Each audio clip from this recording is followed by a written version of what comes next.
Zamboanga, an affiliate station of TV5 Manila.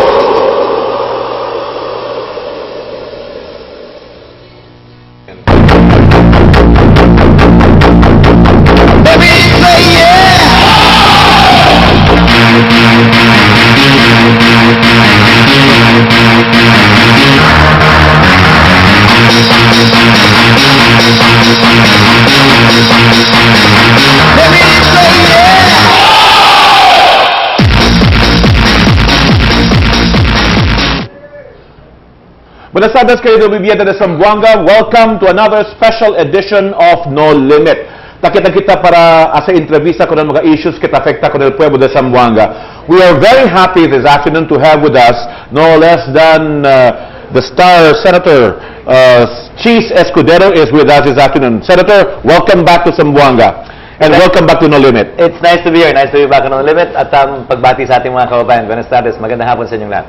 You know, Senator, that was 2009 when we had an interview dito. And si Senator isa suki na dito sa... Ito yung suit yung t-shirt niya. Anyway, Senator, what's life like after being a Senator Judge?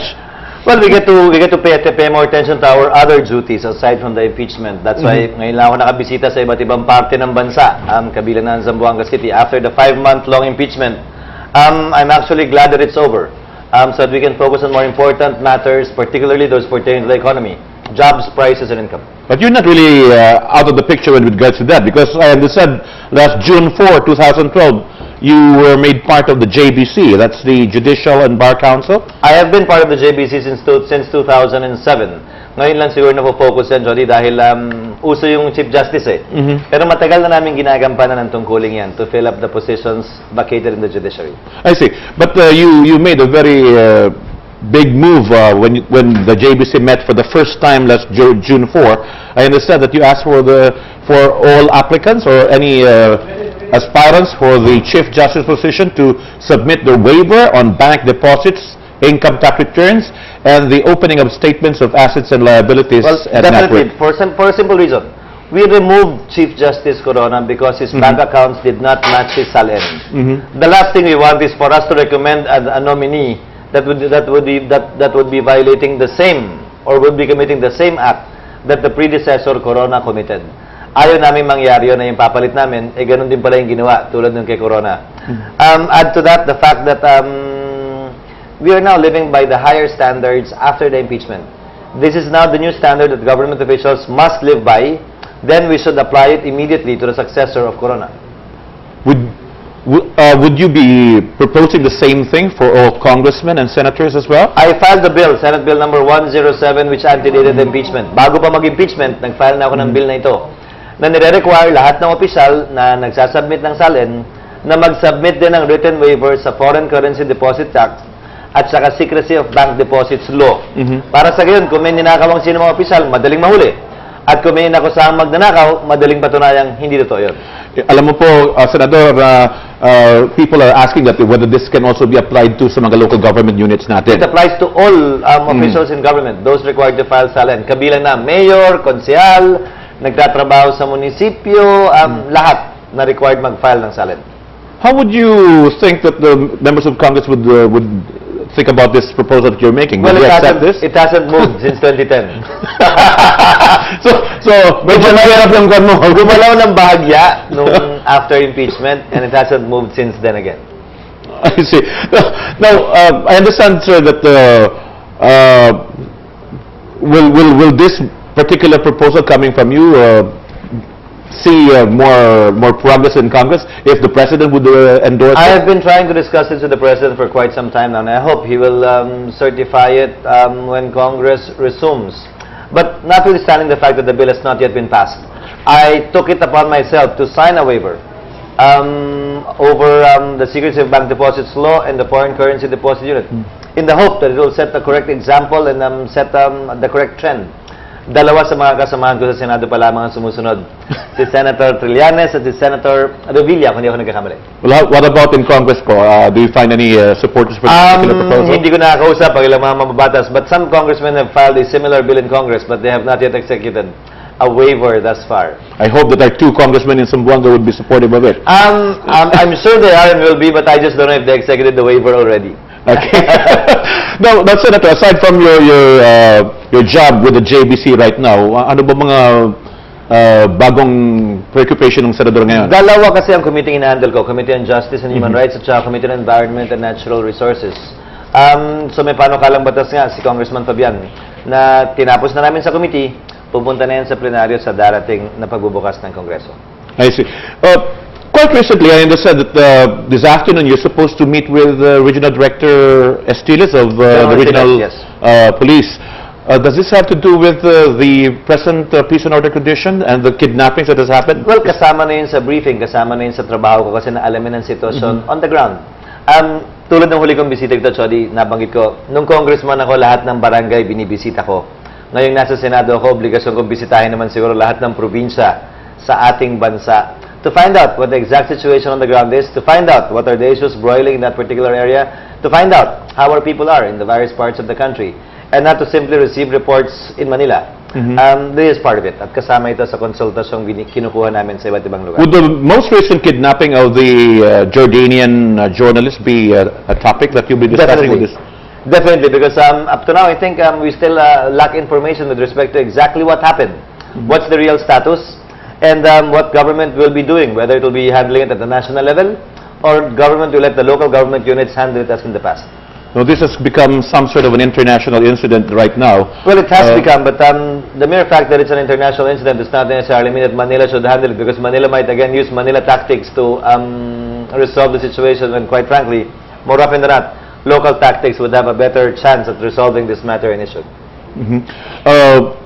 What would you be discussing insofar as peace and order? I mean, how do we try to improve the peace and order condition for Mindanao? To find out the status, tama-tama papasok, Chody, yung budget deliberations namin para malaman kamusta ba ang kalagayan ng mga tropa natin, ano bang kulang, ano bang kailangan, ano bang sitwasyon sa field insofar as some particular needs and concerns of our troops are or may have, mapamilitar man o mapapulis man. Okay. Now, let's talk about your political plans now, Senator. And I understand that you are now a member of UNA, or the United Nationalist Alliance. Actually, I'm not. I'm an independent right now. I do not belong to any party. Since I resigned from the NPC in 2009, I remain to be an independent and will be an independent in 2013. Gaya na nasabi ko kanina, ang Tagalog ng independent, ulila. Pwede magpaampon at nagpapaampon na lamang sa mga partido. Your name seems to be very popular for the position of either Vice President or even the presidency. How do you look at that? It's a survey. Ang problema sa survey, it's a snapshot of how people think. It can change. You can still go up, you can still go down. That's why I'm of the firm belief that with respect to surveys, whoever is high has no basis to really feel comfortable and confident. Whoever is low doesn't need to get mad. At the end of the day, it's the vote come election day that will matter and will determine who will win and who will lose. And besides, the election for President and Vice President will be in 2016. Isa-isang laban muna. 2013 muna ako nakatuon ng pansin. I'm a re-electionist senator in 2013.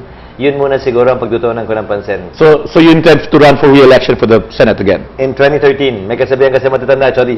Pag masyado ka malayo nakatingin, baka madapa ka dun sa lubak na nasa harap mo. One at a time. I will cross that bridge when I get there. Well, you were already there. I mean, you were supposed to run for the vice presidency in the well, we were considering it, running for president or vice president. What made you change your mind? Simply because it was not the right time. In politics, timing more often than not is nearly everything. Not everything, but nearly everything. It was not the right time. It was incorrect to put the future, the lives, the security of those who believed in me on the line when I didn't think and I wasn't convinced that it was the right time for us to run. You are part of the Committee on Environment and Natural Resources, and you are also part of the Joint Oversight Committee on Ecological Solid Waste Management. How are we doing so far in trying to promote the proper use of solid waste management in the country?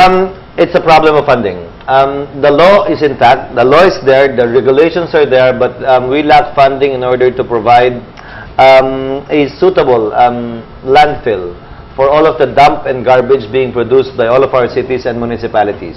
It is being done slowly but surely, but still it's not being done fast enough, simply because of lack of funding. Dapat panahon na magkaisa yung mga LGU. Hindi kasi kayang 1 LGU, 1 landfill.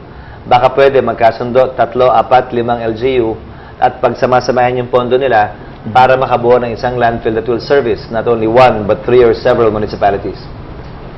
Now, I understand that you're also involved with the Committee on Energy, Senator, and quite recently, the entire of Mindanao has been suffering from a power problem. How do you look at the situation, and what solutions would you like to propose to solve the energy problem in Mindanao? Number one, I disagree with the proposition that Mindanao only has 2 choices. I disagree with the proposition that says you either have cheap but no power, or you have power but it's going to be expensive. I disagree with that. Napakagulo at maraming issue sa Mindanao. Pati ba naman, ang panlaban na lang ng Mindanao, Chody, mura ang kuryente rito eh. Pati ba naman yun tatanggalin pa namin sa Mindanao? Pati ba naman yun hindi pa namin ibibigay sa Mindanao? E de paano na makikipagsabayan at compete ang Mindanao sa Visayas at sa Luzon kung pati yun mawawala sa inyo? Several solutions can be done. First, in the short term, hanapin at alamin yung tinatawag nating self-gen capacity ng Mindanao. Karamihan ng cement plants at factory dito, merong generator. Karamihan ng mga mall dito, merong generator. May mga bahay dito na may generator.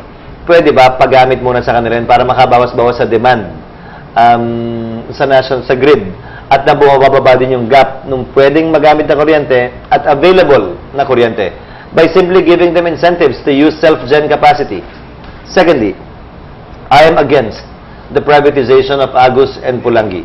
I'm in favor of retaining government ownership over it and for government to run these plants efficiently and effectively and not to simply concede the fact that simply because it's government, it cannot run these plants properly and efficiently, although that has been the situation in the past. Because otherwise, if they privatize that, it will result in one huge monopoly here in Mindanao if these plants are sold to the private sector. Third, if at all, we should correct the grid system in Mindanao.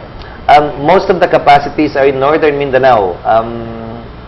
Time should come that we should consider putting capacity in southern Mindanao. Imbis na i-connecta nga Mindanao sa Leyte, ang isang dapat i-consider nila, i-connecta ang Mindanao sa Sabah. Mas malapit-lapit pa yon. Baka mas mura pa ang kuryente. In 2001 or 2002, the Philippines, together with other ASEAN countries, signed an agreement that paved the way for sharing and selling of electricity between and amongst ASEAN countries. Malayong mas malapit ang Sabah kung sakasakali kesa Leyte para i-connecta ang Mindanao. I am glad that you said that you are against the privatization of Agus and the 2 dams. Kasi observers have been saying that one of the biggest mistakes that government has ever made was the privatization of Napocor. And it seems that we do not really have an honest-to-goodness program on socialized energization in the country. I voted against the APIRA law, which provided for the privatization of these power plants. Kukunti lang kami bumoto laban doon ng panahon yun. That was in 2001, if I'm not mistaken. But having said that, alam mo naging problema, Chody? Nung ipa-privatize na yan, ayaw ng gastusan ng gobyerno yung 2 plantang yan. So it deteriorated. Yung capacity lumiit dahil hindi ginastusan ng gobyerno. Ang thinking ng gobyerno, pa-privatize naman na to, ba't pa natin gastusan? But that is still wrong often by itself. Why? You can get a better price if you fix it instead of selling it in its present state right now. So, ibebenta man o hindi, dapat ginastusan pa rin ng gobyerno para nag-function ng tama. Why is it that we are observing, at least from the private sector, we are observing that government seems to be dragging its feet insofar as renewable energy is concerned? I mean, not really dragging its feet, but it's simply too high. The cost is still too high. For example, the FIT, the feed-in tariff of solar power is at 14 pesos per kilowatt hour. Comparing that to hydro at 4 pesos. Comparing that to coal at 8 or 9 pesos. It's still too high. Technology hasn't caught up yet with renewable energy sources. But don't you think it's a worthy investment, considering, of course, that it will be cheaper in the future? It is. Definitely it is. But the FIT, as I said, paano mo kukumbinsin yung consumers? Magbayad ka times, ilan yan? Times 4, 16, times 4, o times 5. Ganun. Times 5 halos Ronnie na preso ng kuryente. How will you convince the consumers, Ronnie, that is the price that they should pay na renewable? I don't think we can get away with that from the point of view of the consumers. Yes. By the way, ladies and gentlemen, our phones are quite open for you to text your questions to us so that we could ask. We are live. Yeah, we are live right now. And we already have a question here coming from one of our televiewers. Good PM, Sir Ronnie. Please ask the Senator. Tanong ko po lang kung single pa po si Senator Escudero. You look single. Malino yung tanong, hindi ho single pa, single na.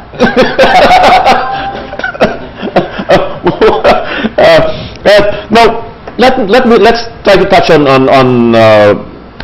yung foreign affairs natin ngayon po. What's your thoughts on this issue of the Scarborough Fair? Kanta yun, ikaw naman ang Scarborough Fair. Pelikula tayo. Pelikula tayo. Kanta ba yun o pelikula? This issue has been existing for the past so many decades. It is only now that it came to a head. Quite frankly, I'm of the view that war is an outmoded way of settling disputes. Hindi na uso ang gera pag hindi nagkakaintindihan ng dalawang bansa. Hindi na uso ang barilan, bombahan kapag kami pinag-aawayan ng dalawang bansa. I'm of the firm belief that this issue should be resolved peacefully, should be resolved as between the two countries, if not now, later. Deng Xiaoping, one of the respected leaders of China, had a simple view of things. If we cannot agree right now, let's set it aside and concentrate on the things we can agree upon, and let the next generation decide this. Why should we decide on this issue and fight over it when there are so many things we can help each other with? Ganun ang tingin ko. Do you foresee a proposal wherein we could have a share like Actually, issue? may pinirmahan na si Pangulong Arroyo dati, pero naisang tabi lamang yun sa pagpasok ng bagong administrasyon, na sharing exploration agreement to see what's there. Kasi baka mamaya naman, Ronnie, walang laman yan eh. Paano kung wala namang laman yung shoal na yan? Baka kusang loob umalis ang China, tayo maiwan dyan. Mas malapit naman kasi talaga sa Pilipinas eh. But since we don't have the money nor the technology to explore it, might as well enter into an agreement with them and explore it together. And cooperate insofar as that is concerned.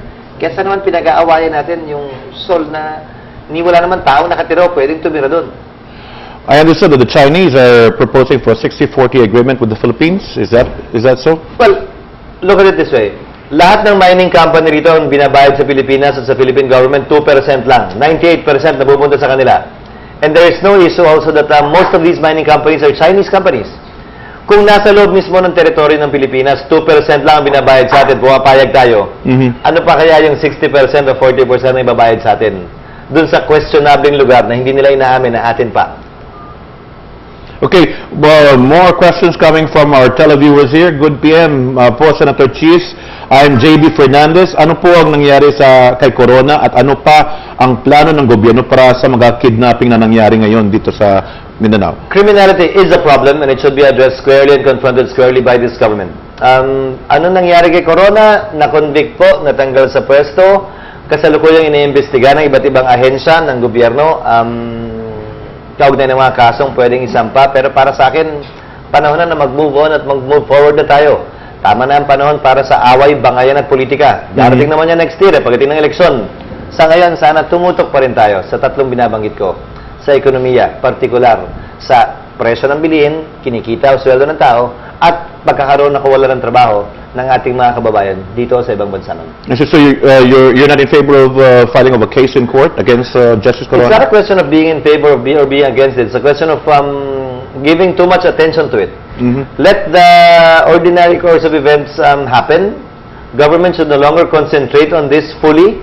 Marami namang ibang criminal din. Sabay-sabay silang i-prosecute kung gusto. Pero wag naman yung parang dito lang nakatuon yung pansin. Ito na lang yung ginagawa at ito na lang yung pinag-uusapan. Yan na nga po, Senador, no? Kasi for a long period of time, since January, yung concentration ng Senado dito lang sa kay Corona. Ano ba ngayon ang major concentration ng Senado ngayon? Mga pending bills natin nandun na... Umahabol kami sa pending legislation at pending bills. Kabila na. Depende kasi, Ronnie, kung sinong kausap mo eh. Yung mga pro-RH, gusto tutukan yung RH. Yung mga pro-ganyan, gusto tutukan yung ganyan. So, it depends. I understand that Congressman Erby Fabian has a pending bill with the Senate right now. It was approved by the Senate already, by my committee, the Committee on Environment and Natural Resources. This is for the declaration of Pasunanka as Yes. a part? And it's being routed right now. Hopefully, by the time we resume, it will be in plenary already. I see.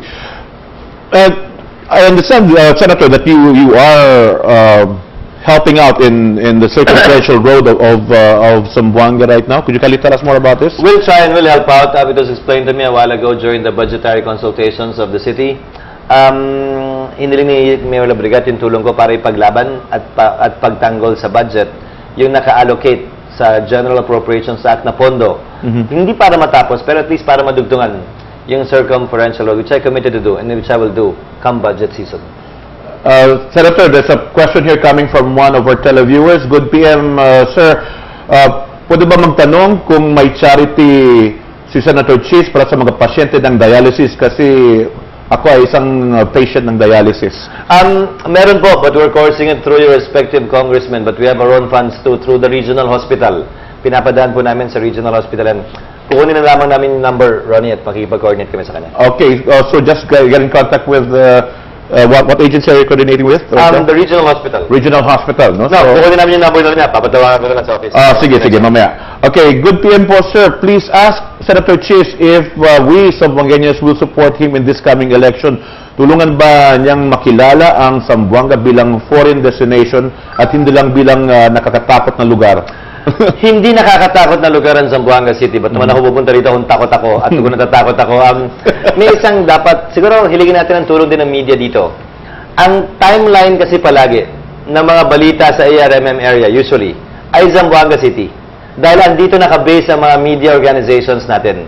So, tuwing may balita nangyari sa Sulu, ang timeline ng media, reporting Zamboanga City. So, ang dating palagi, parang palaging dito yung gulo. Pero sa totoo lang, walang gulong nagaganap dito. Kung meron man, bibihira. So, it's a question of perception. It's a question of perception. Perhaps media can also help out in correcting. Hindi ba, madalas pag mapaparoon mo sa TV, sa anumang stasyon sa television, sa news, reporting live from ganyan, puro Zamboanga City. Zamboanga City.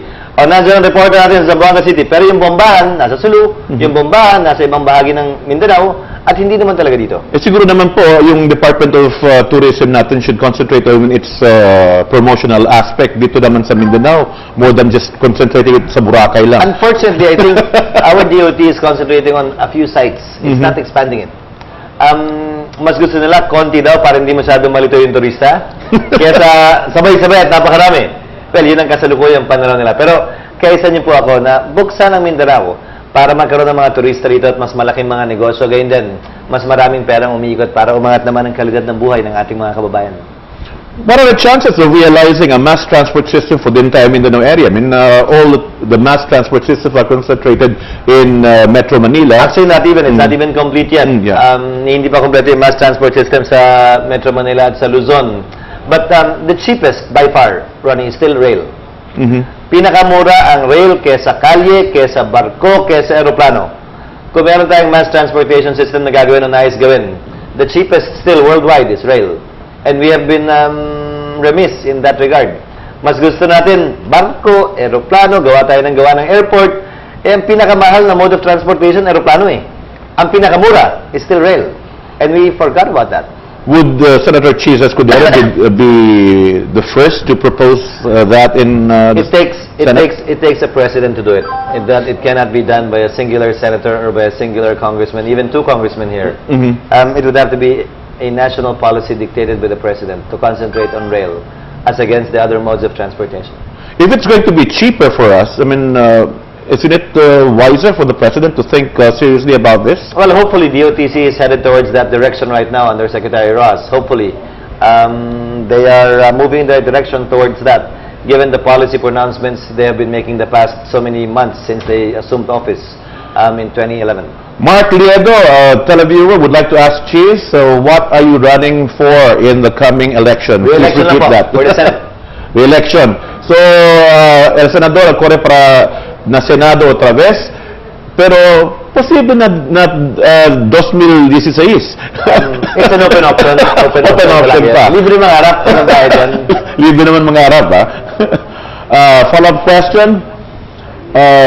If you're not running for Vice President in 2016, all Muslims will support you. You're most capable for that position. Salamat po. From Mrs. Abdurrahim.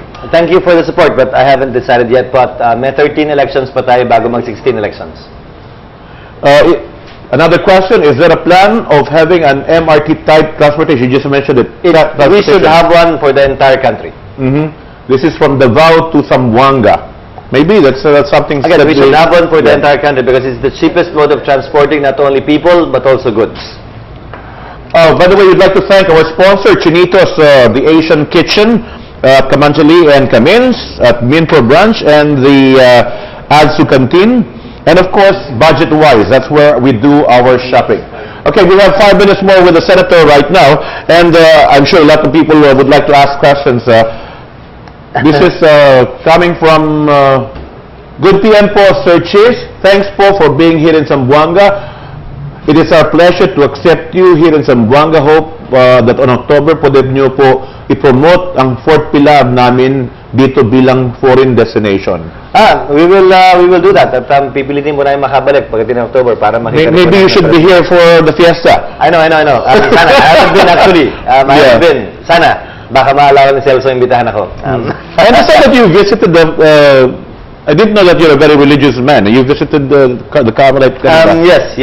Actually, my first time to visit upon the referral of a friend. What does Chis Escudero do in his free time when you're not a senator? Sleep. But I understand you have a hobby. I understand you like to tinker with cars. Yes, but it's not too cumbersome. Do you like classic cars? Or? Yes, I like old cars. It has always been my dream to have a car that's my age, a 1969 vintage. Problem is looking for one and being able to restore it to its old glory. That has always been a challenge. So you like to get your hands dirty? Siyempre gusto ko may kotseng kaedad ako. Nung pinanganak kasi ko, hindi nagtanim ng puno yung tatay ko. My dad didn't plant a tree in my name. A lot of people say that you look like bamboo. So do you play the guitar or as guwapo yun at hindi ako marunong kumanta. Siya napakagaling kumanta. I've met him actually and he really sings very well. Yeah, but do you do karaoke? Hindi rin. Pag dumating yung panahon na kailangan kong kumanta o magsayaw para manalo sa eleksyon, hindi na lang ako tatakbo. That means you're like me. The only singing I do is in the bathroom. Maganda acoustics kasi. Okay, more questions coming from our televiewers here. Good PM po. This is from JB Fernandez again. Senator Chis and Sir Ronnie, bakit po na hindi kayo magsama dalawa ni Chis sa Loliwit para makadiscover ang Zamboanga? Okay. I think they want us more here. We should be regularly. Senator Chis has been a regular guest already in No Limit. Next time we come here. Every time he comes to Zamboanga, he makes sure that he always visits No Limit. So, palangga ang No Limit kay Senator Chis. Good PM po. Sir, ako po ay isang Muslim. May tatanong ako po, paano po ninyo matulungan ang tungkol sa scholarship sa isang Muslim dito sa amin? Kulang talaga ang pansin sa edukasyon sa amin, maabot namin mataas na edukasyon, lalong-lalo na ang mahirap po. May narocate na pondo ang Senado at ang Kongreso for the first time sa TESDA at sa CHED. Pero karamihan, Ronnie, nakalagay sa TESDA to develop certain skills that will land them a job at the soonest possible time. Siguro, mas maganda kukunin na namin yung number niya para ma-refer namin sa CHED o sa TESDA kung yung available at gusto niyang kursong kunin kung saan makakatulong ang dalawang ahensyang ito. Yeah. If you don't mind me asking a question on the electrification problem natin dito sa Mindanao po. Yeah. It seems that NIA, this is a perception that NIA seems to try to hold cooperatives from operating like cooperatives in the entire country right now. That they do not follow actually yung SEC regulations. Actually, there's some sort of an issue with respect to that. Out of 126 cooperatives nationwide, about 13 or 12 cooperatives, electric cooperatives, registered with the CDA. The remaining electric cooperatives are still registered with NEA. Although they are called a cooperative. But they do not operate like They are not cooperatives. They are not cooperatives at all. They're all under NEA. But you have to understand, there's a long debate in the Senate. These electric cooperatives antedated the cooperative code. So paano mo naman tatanggalin yung pangalan cooperative sa kanila? Nauna pa silang tinawag na kooperatiba bago napasa yung Cooperative Code of the Philippines. Yeah, but it's a question of accountability then to the member consumers. I mean, how do we rationalize now the operation? Yes and no. Yes and no. Because by tradition and by practice the past so many decades, those that registered with CDA, actually almost all had problems financially. Kung kailan sila naging kooperatiba, doon ba nagkaroon ng problema? Sorsogon, my district, would be a poignant example. NEA, AAA cooperative kami, nung NEA sila. Nung lumipat sa CDA, bumagsak, nagkautang, at ngayon ilang beses kami nabubutulan ng kuryente dahil doon. Simply because CDA does not have the core competence to manage and handle electrification issues. Okay, coming from a televiewer, Senator Chico, you are our idol dito po sa Zamboanga. Maraming salamat po. Thank you. I guess we have run out of time. I'd like to keep him here for a longer period of time. Kasi, you know, I like talking to the very young senator. But unfortunately, no limit has a limit in time. No limit has a limit. Senator, it's a pleasure having you here again. Perhaps you'd like to address the people of Zamboanga. Well, pagbati na lamang sa ating mga kababayan sa Zamboanga City. It's my distinct honor and pleasure to be here once more, to greet you and talk to you and to exchange views with you. Likewise, sa pagbabalik namin, sana mas mahabang panahon at mas magkaroon tayo ng tsansa na magkausap at magkasama-sama sa ngalan ng ating mga kababayan sa Zamboanga City. Again, Ronnie, maraming salamat. Thank you. At sa lahat ng televiewers, magandang hapon po muli sa inyo lahat. Buenas tardes. Okay, el Senador Chief Escudero, querido viviente de Zamboanga. Hasta la siguiente No Limit, usted es siempre servidor Ronnie Leduc. Muchas gracias. Bye-bye.